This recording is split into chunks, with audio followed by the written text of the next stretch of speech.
So on one hand, we got a lot of land, a lot of water. On the other hand, we got really pretty water. I'm gonna pick number 2. What are you picking? Number 2.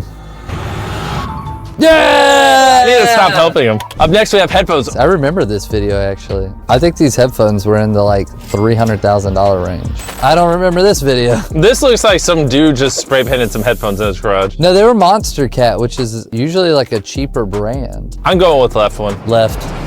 Yeah. Yeah. We're not even pausing it. We're jumping straight into burger. Take your freaking money. We got an exquisite mushroom burger, and then we have a bald guy, which I'm biased because now that He is bald. I was bald 2 weeks ago. So I'm officially rooting for number 1. I'm team bald. Ooh, I don't know. That cheese making me root. Oh my God.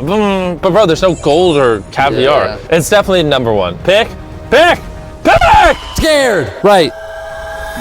Oh! I didn't even think. You scared me and I said right and I meant to say why left. did you think a burger? I meant to say left. I meant to say left. McDonald's. I meant to say left. I meant to say left. How about you turn, walk to your left out of the set, because the video is over. Subscribe if you haven't already. Wait a minute. We forgot about Martin. Oh yeah.